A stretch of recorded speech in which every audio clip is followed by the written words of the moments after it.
There's a possibility a part of Japan will sink. It will not be an accident. It will be created by the world government.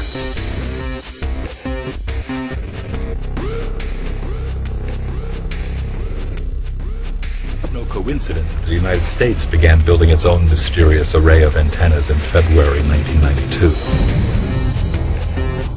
They are located in Gakona, Alaska. The project is called Haarp.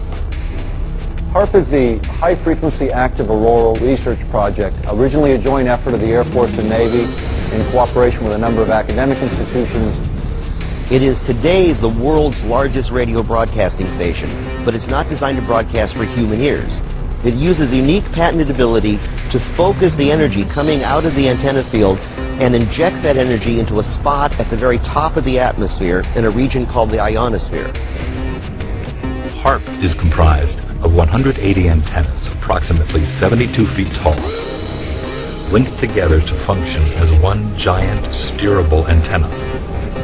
Steerable because it can aim millions of watts of ELF waves into one tiny patch of the atmosphere. The amount of energy we're talking about here is 3.6 million watts.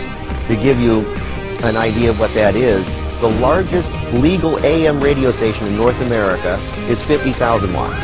Haarp is 72,000 50,000 watt radio stations injecting their entire output into a spot that's about 12 miles across by about 2.5 miles deep by about 90 miles up. This is where Haarp is pointing. It's an area located roughly 300 miles from Anchorage. The U.S. military says Haarp is merely being used to study the physical and electrical properties and behavior of the ionosphere for both civilian and defense purposes. But another theory has surfaced. The intense energy being beamed into the sky by Haarp is actually heating up the atmosphere, causing weather changes. Haarp is being used for weather modification. The military's own record proves it. They've admitted it within their own documents, and yet they still deny it to the public. Dr. Brooks Agnew has researched ELF wave technology for the past 30 years and is convinced Haarp's effect on the ionosphere does alter the weather. Haarp couldn't affect the jet stream directly, but indirectly it could, because if you push the ionosphere out into space, then the stratosphere just under the ionosphere has to move to fill in that gap. When it moves, it could pull the jet stream with it, thus rerouting it hundreds of miles, changing the way water moves through our atmosphere. Dr. Agnew has devised a demonstration to show how Haarp could manipulate the atmosphere. So what we've done is we've got a cloud generator up here. It's an ultrasonic nebulizer. It's going to create real water particles just like you would find in a cloud.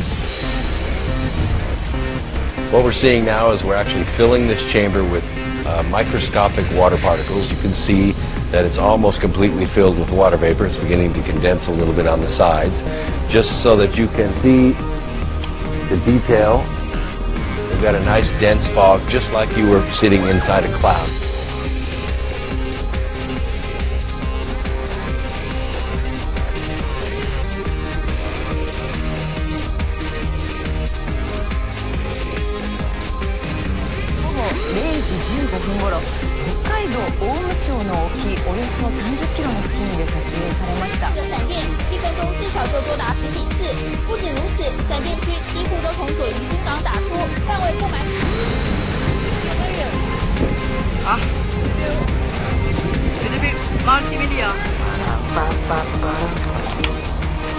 Hermano, ¿qué opinas de el ojo del huracán?